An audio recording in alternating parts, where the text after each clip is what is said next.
I don't know exactly the date, but I told you I'm doing it twice a week on Wednesdays and Saturdays. So it's right now it's 4:33. It's real cloudy as I'll show you right here. It's real cloudy. But nevertheless, I gave you my word I would do it, so I don't back out. I never cancel out. Unless the government tells me I have to cancel out. But anyway, I'm going to look up there and summon right now, so watch me.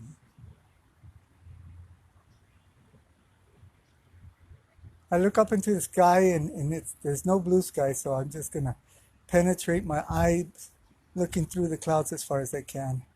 And with a message that I want them to show up and I want them to interact with me, and we're going to conduct some work. People ask me, why don't you ask them to stop this? Well, we're going to do some things like that today. And I'm not going to harp on the UFO community like I did in the last couple. The reason why I did that, I felt I had to do that, man. You know what? Enough's enough. And anyway, so I'm not going to talk too much about them because everything I do and I come out with, they copy and they plagiarize my work and everything. But they're not real. I'll tell you, them folks are not real. They're just a bunch of plagiarizers. You know, if you looked at my last video, the one where I have a flying saucer in back of me, somebody's already copied it, two doctors and somebody else. And the content is exactly like I said, except they put little different words in there to make themselves look really educated and all that. But it's my content, what I put out there. And I was mad at first when I saw it, but what I'm doing is supposed to spread around the globe, and so therefore I'm not mad. I was really happy too. So it's just a human nature of my ego getting a little in my way sometimes, because naturally I like to be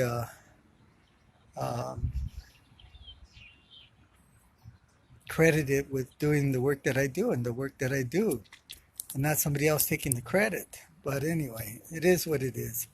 Hollywood's the same way. I guess the Facebook world's the same way. Everything's the same way. People just don't have no content. They don't have the gift, and they have to go and rob and steal from somebody else and put it up as if it's their own. So I called them, and we're going to see how long it takes for them to come. I'm going to show you the surroundings right now. Okay, it's real cloudy out here. We'll just go like this. Rotate my turn here. Oh, live. Okay. And there's no blue sky at all. But it's a beautiful location to do anything up on the roof. This reminds me of the song. Okay, here I am back. I'm sorry, had a delay there, a phone call, can't stop that. But I told Nisa, a friend of mine in Seattle, I told her that I was going to talk about a couple of things. One was how we are salmon, or at least the ones that are seeking the truth and seeking to do their best job at spreading the truth and making a difference, a positive difference. Okay, the reason we are salmon is because truth seekers don't swim downstream. They don't swim with the bottom feeders. They swim upstream, and they spawn upstream by spreading the truth to others. That's spawning. That's what salmons do. And so I call myself a salmon, and people like me as salmon because they swim upstream and they don't go mainstream with the BS that's out there, and they look at it for what it is, and they go with the truth. And they get a lot of ridicule for doing that because they're not going with the program. And so another thing is, what was I going to say? You know, a lot of people plagiarize all my work out there, you know. Although my work is free. I don't charge anything out there for the truth that I bring.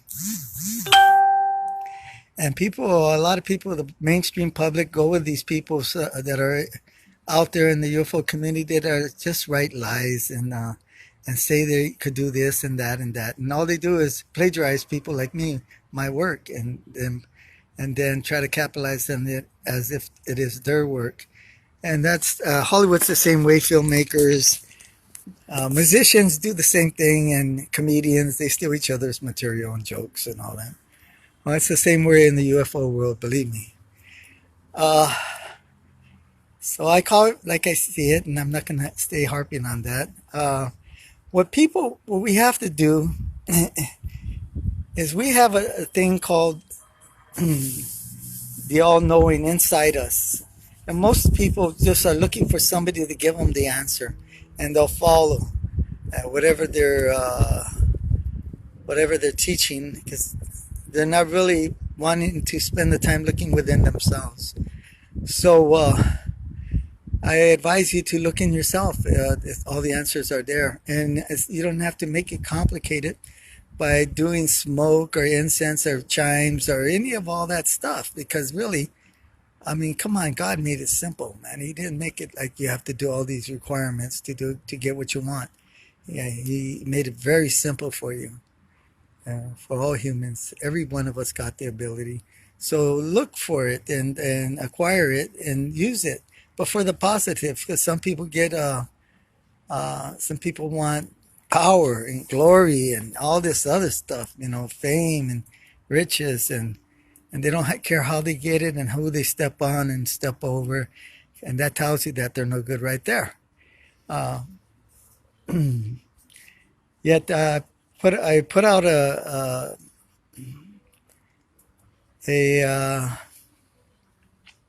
challenge to all those people, such as Stephen Greer, David Wilcox, Linda Moulton Howe, any one of those people that claim they do all this good work for the UFO community, to challenge me anyway and anywhere. I'll do a debate again, with them. It doesn't matter, and I'll bring in some craft, and they would have to do the same thing. We'll see who's really connected and who's telling the truth. But I'll tell you one thing, they would never take me up on the challenge, and if they do, I'll take them up. Let's do it.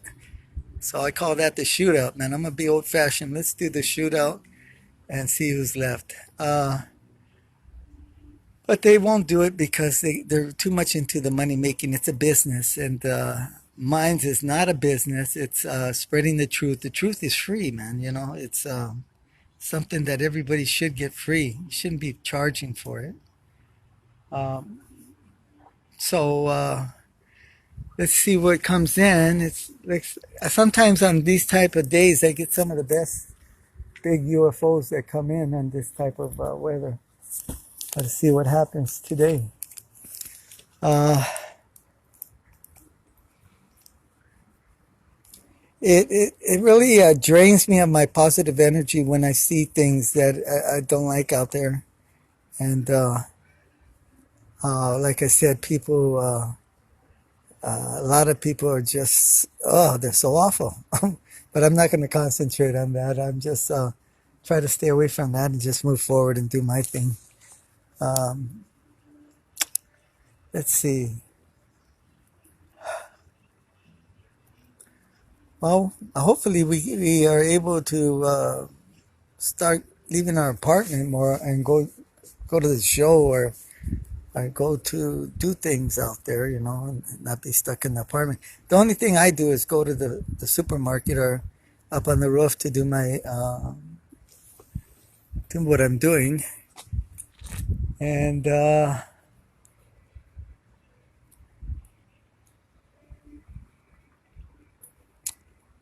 I've been doing this so long, and I see the UFO. I'm going to say another couple of things. The UFO community is saturated with these people I never heard of. These people that say they channel into the masters of the universe, and they change their voice as if they're the master of the universe talking through them. Ah, I fall asleep during. To me, it's all garbage. But I fall asleep during that time. So when people are doing stuff, I can't believe people believe all that stuff. They like to be entertained, And I guess that's some form of entertainment. What else? Yeah, there's so many people out there claiming this, claiming that, and yet they have no proof at all. Not at all. You know, I had this one person in the UFO community. His name was, what was his name? Derek or Dexter or something like that. He had a publishing company and he said he would publish my book. So I said, well what's the breakdown on that? Oh, I'll get 90%, Robert, you get 10. I said, are you out of your mind? Really, are you really out of your mind that I would sign something like that? I guess he was. He's a you remind me of one of those people that are carnival people, you know. I'm not speaking too bad about the carny people, but they're not very ethical in all the things they do. Uh, but anyway, what else? It is beautiful, even despite it's overcast and the clouds out here. Uh, let's concentrate on bringing something in.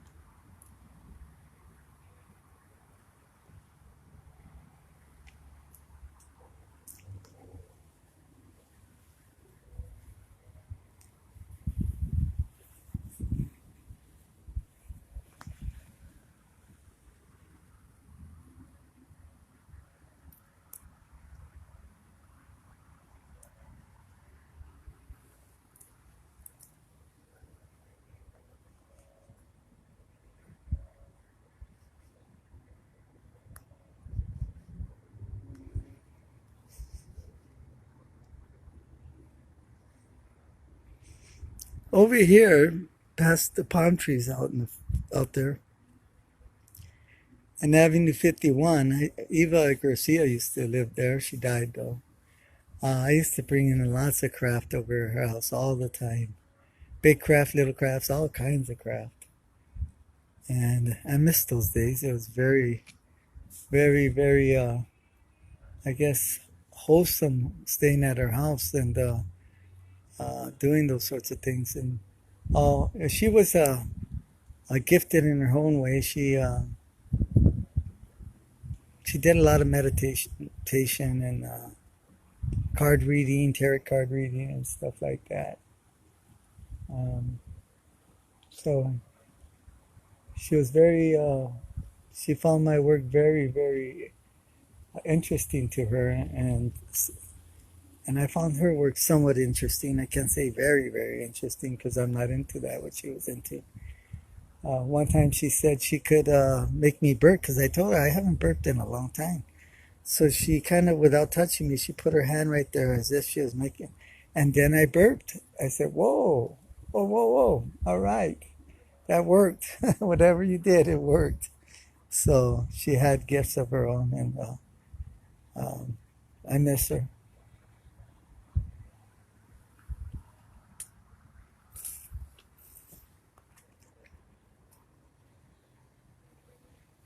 She used to tell me, Bingy, you're number one, Bingy.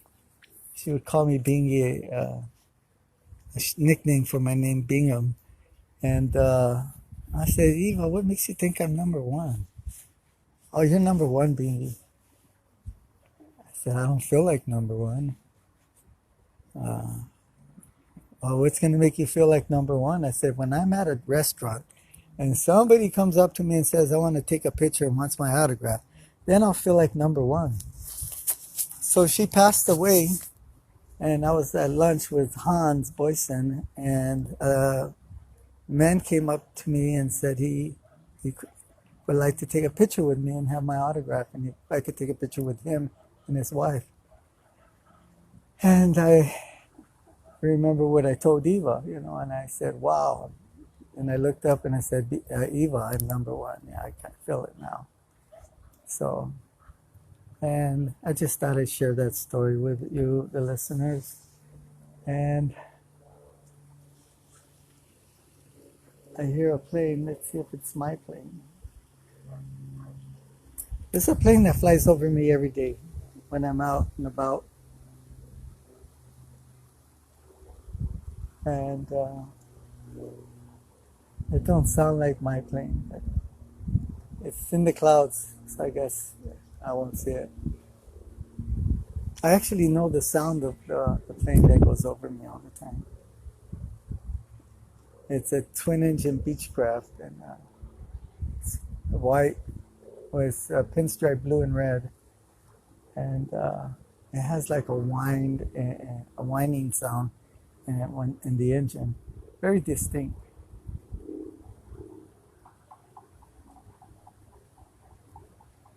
So let's see who's looking at this right now. We got John Graff and Samuel Adams and my friend from Thailand. I forgot, I don't know how to pronounce her name. And Robin Rebecca. Hey, hi out there. Let's hope, not hope, let's just bring in this craft. So uh, it would be a very positive day out here. Very unique and positive.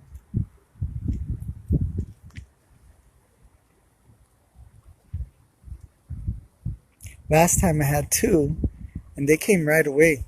And I forgot to mention on the last video that the second craft that came in was actually the same one that I took pictures of at Angels Point near the Dodger Stadium. And but I didn't have a memory card in my camera, so I came home and imagine that he came by again. So I took pictures of him again. So it's the second craft that really, that is so awesome and amazing, you know. But he made sure I got pictures of him. I say him, but the craft itself. Because they're alive. The craft are alive. And it's hard to explain, but I'll explain it. A lot of people won't believe this, but we are artificial intelligence. Really, we really are. We were created just like a person would create a robot. And our creator created us, and we have all these functions, except that we are flesh and bones, and we do have a soul. I guess that's the memory card. But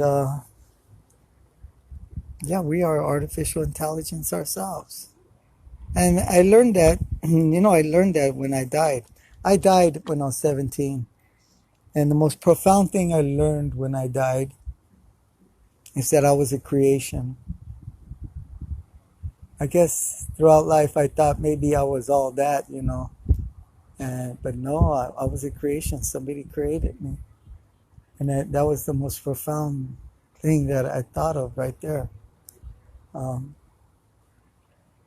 And I got to see Jesus Christ when I died. I went to a place that was like a park with grass.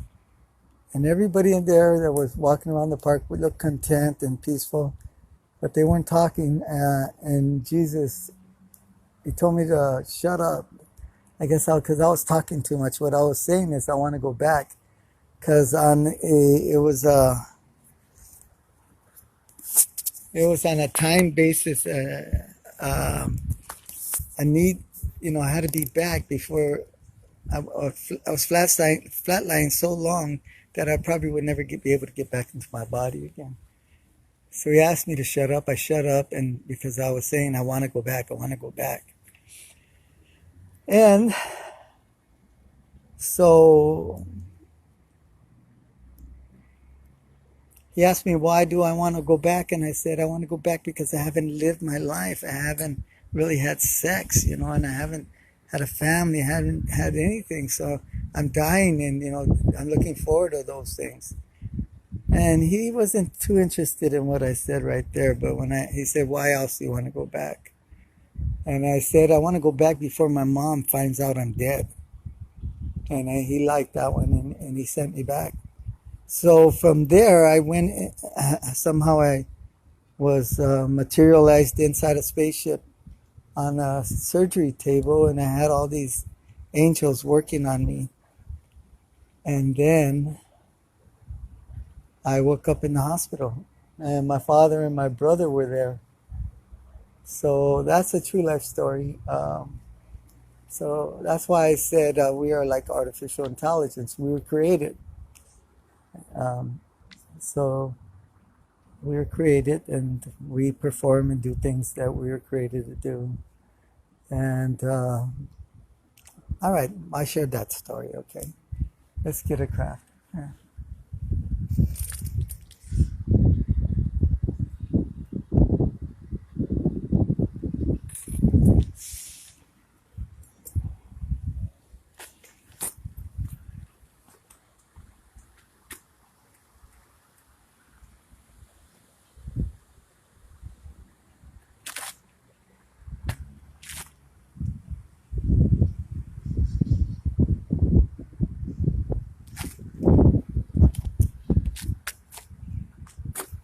I'm going to conduct this experiment right now. I've done it many times. This is what I do to find out when I ask them something. Uh, I'm going to ask them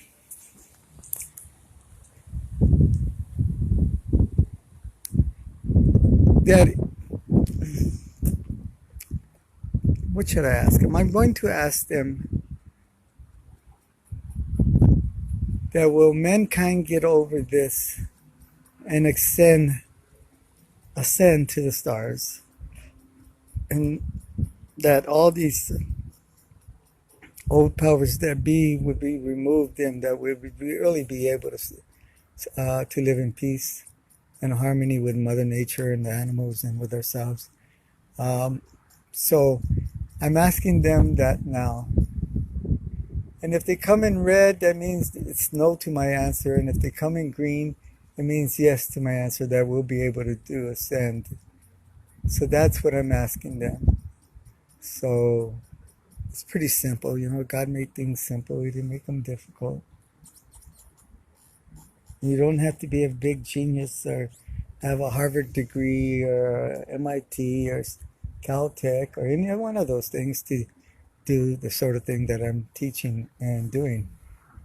So I'm not putting down those people that do have an education like that, but it doesn't apply in this. It's in what I do.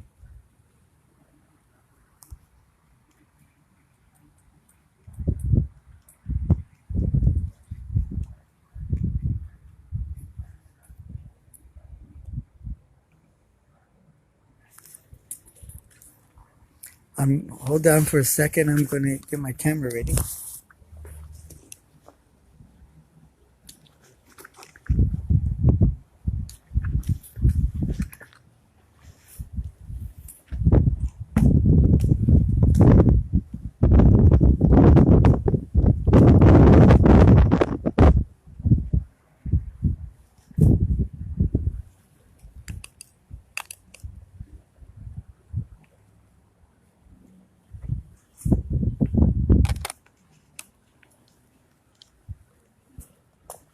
I got the camera ready, and let's see.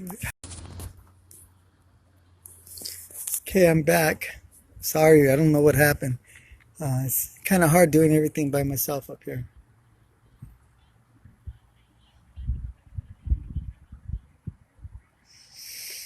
Ah, beautiful.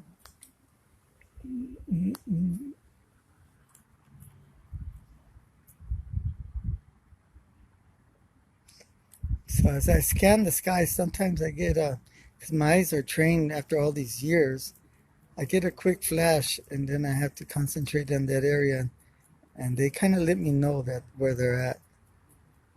I just got a quick flash over here, like a white orb.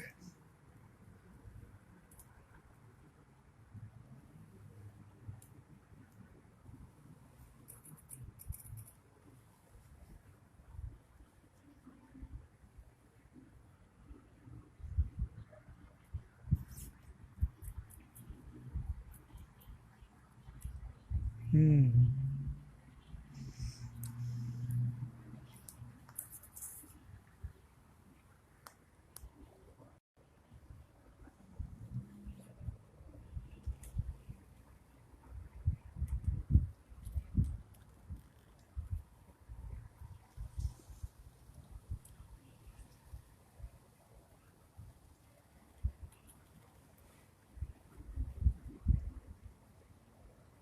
And like I was saying, each one of us are a conduit. We have these very powerful gifts inside of us, and whenever we're challenged with things as this virus, or say a meteor coming at us, or whatever disasters are coming our way, we gotta plug into the vibrational frequency of God, because we're like a plug. It's like plugging in your stereo, and people say, "Oh, he's crazy." No, I'm not. It's you plug into the frequency of God, and we all collectively do this. It's like a grid, and I got it, guys. Oh shoot! I seen that spark, but I didn't know it was fireworks. Oh, that's cool. I thought we had a big one for a second.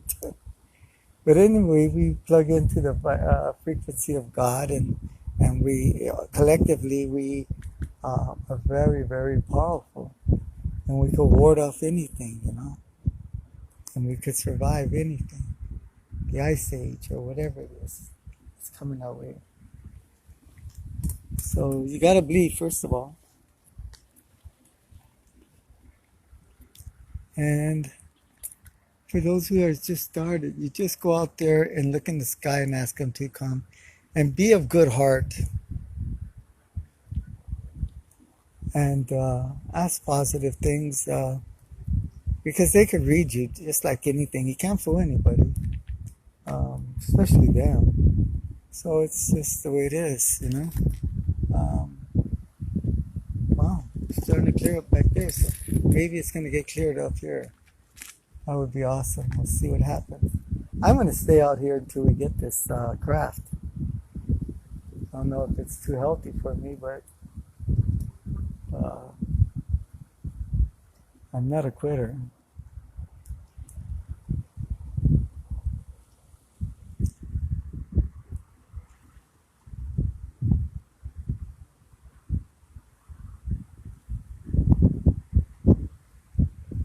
For those who don't know me that very well, I was born and raised in Los Angeles in a place called Hazard, right next to the USC Medical Center. And my dad moved away from there to the next door neighborhood, which was Lincoln Heights. And I guess Lincoln Park separated Hazard from Lincoln Heights. And I grew up in Lincoln Heights, very nice community. I was very fortunate to, looking back on it, to have the life that I had. It could have been a lot worse, but did a lot of fun things. At the Boys Club, I was like, that was my second home, the Boys Club, Los Angeles Times Boys Club, and I started going there when I was 5 years old, and playing pool and basketball and all these other things. It's like my playground right there. And all my buddies are right there too. Um, I played basketball for many years. So consider myself a good basketball player. Uh, but there's ball players out there that are phenomenal, but I considered myself above average. And I could throw a baseball, but man, I'm not lying, over 90, about 100 miles an hour. But I didn't care for baseball too much. If I ever have a grandkid, he has an arm like me, I'm going to kind of steer him in that direction.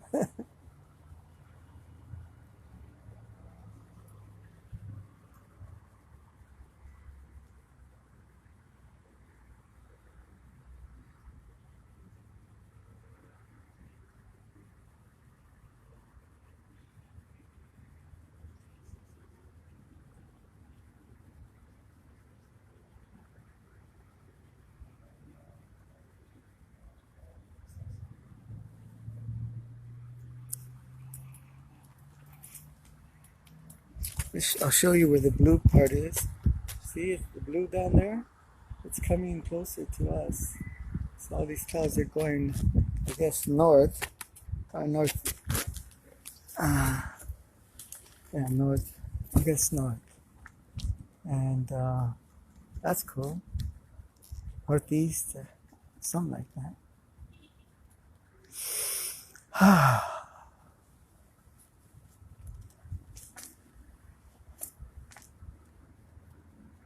Hang in there, folks. You have to have patience.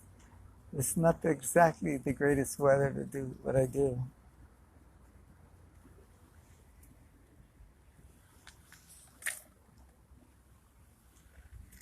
And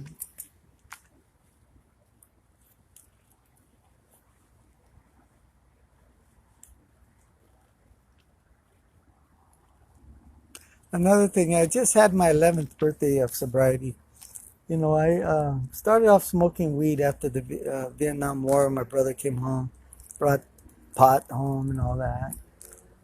And then I started drinking and little things here and there.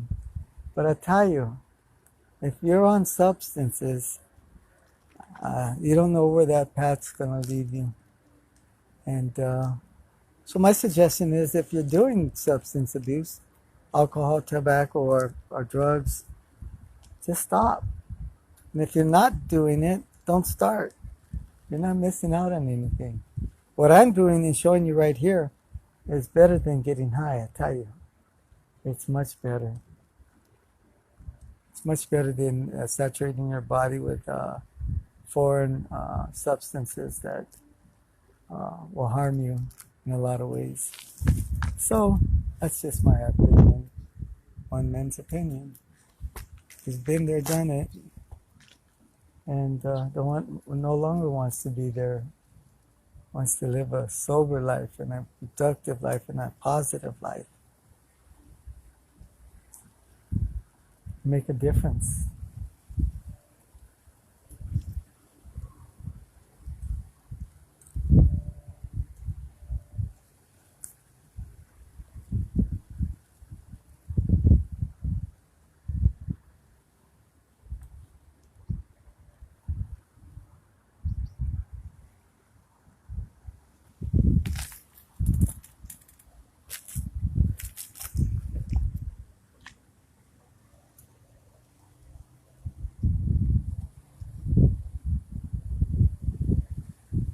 This is a beautiful view up here, and I would love to have a penthouse up here. I did have a penthouse on a building such as this, or taller, in Alhambra, and I love living up there on top of the roof. It was beautiful. I used to do a lot of events up there. So you could say that I'm used to being up on the rooftop, you know, of tall buildings.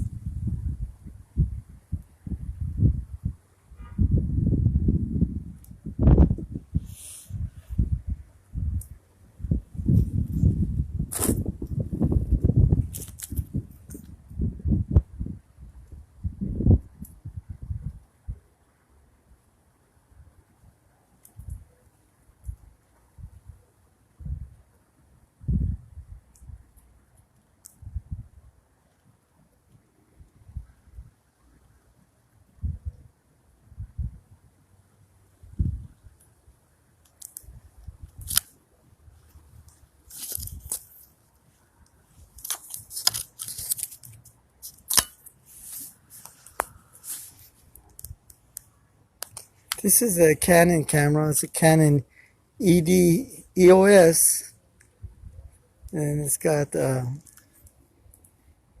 this long lens, which is a 35 millimeter, I believe, 300 millimeter.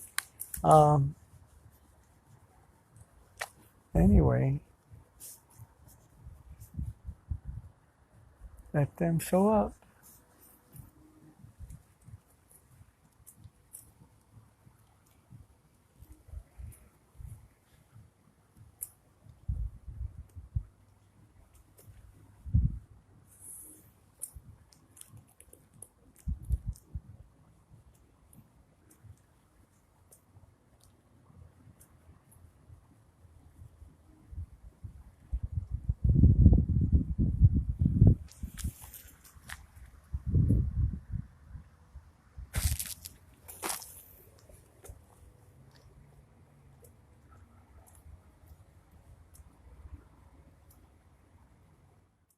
There, my camera ran, not my camera, my phone ran out of charge, so I had to go downstairs and charge it up a little and wrap up a few things.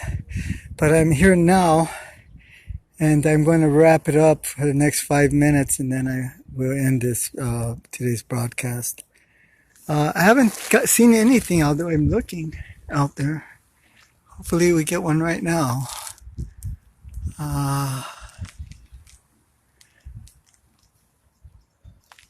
Let's see. So anyway, I forgot what I was talking about. I think about artificial intelligence, where I grew up. Um, I hear so many things, out there. A lot of people learn what they learn is from me, but they never give me credit. Not all of them. A lot of people do, but a lot of them don't. They want the fame and they want to make themselves famous. So what am I going to do? I give it to them freely, and they do that to me. And naturally, I'm human, and I get pissed. Um,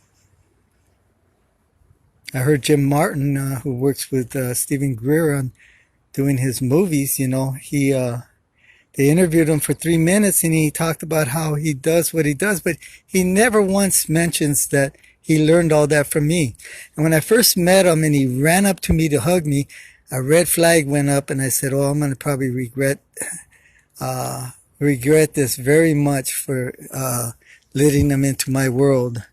And I do. I regret it very much. But in the long run, I'll come out on the good end of the stick. But I think the public should know that. Don't think that he learned it by himself. He's just a taker, and he's wants to get rich, and that's him. But I'm gonna find out what footage he's using of mine on Stephen Greer's movie, and I will be seeing a lawyer about that, because I've got the word that he's using my footage, and that's gonna stop. So I gotta analyze Stephen Greer's movie very well. Anyway, this is what I was talking about. That's the group of people that are out there, have nothing, but they do have resources to steal and make it look as if it's their own. Enough of that said. I gotta bash them, man. Anyway, let's get something out here. I put in all my work all these years and everything. All these years, 20 something years, and many hours and everything. And then to let people just capitalize on it, my work, oh my God, not going to happen.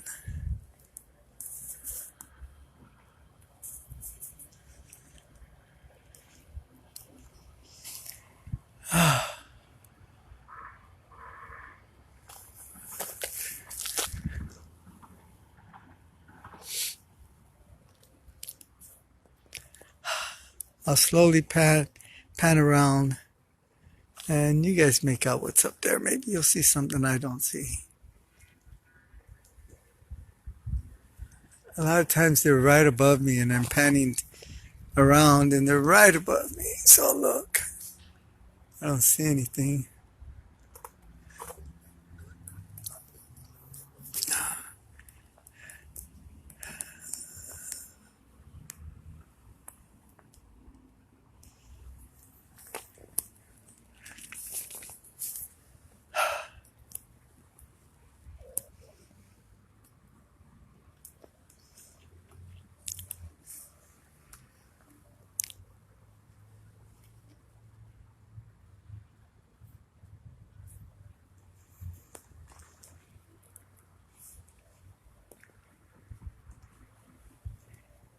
Yeah, the UFO. I just feel it. I feel awful. That's what I feel. I feel awful that these people are just using me and used me. They're not going to get that anymore, ever again. They were lucky and fortunate to have met me and know me, and me share myself with them. But that ain't never going to happen again. Not with them anyway. And my challenge is still there. I challenge these so-called experts in the UFO world. They're nothing but carniacs from P.T. Barnum. They should open up a circus. Yeah, that's what they should do. Just open up a circus. And that's what the agencies of the government want. They want to make the UFO world look like a circus. Ridiculous. And they want to have the only knowledge of what's really going on. And they want the public to really think it's like circus-like. But it's not. It's the greatest thing that could ever happen to mankind. And they don't want the public to know that. Some people do. A lot of people do. They're hipped on it, and such as myself. And but you got these others that just want to turn it into a circus.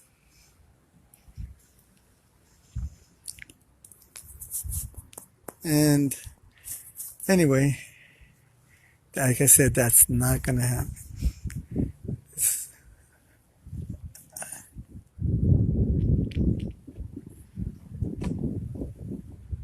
I'm sorry, folks, because it is, really cold out here, and I'm going to have to wrap it up. I haven't seen something yet. Although I don't like to be a quitter, and let's see. Hopefully, I can get one.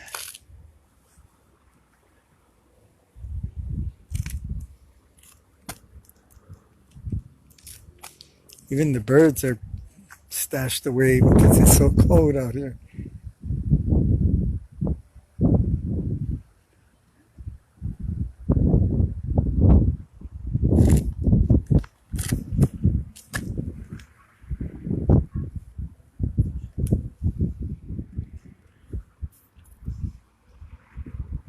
So if my camera goes out, that means my charge is up.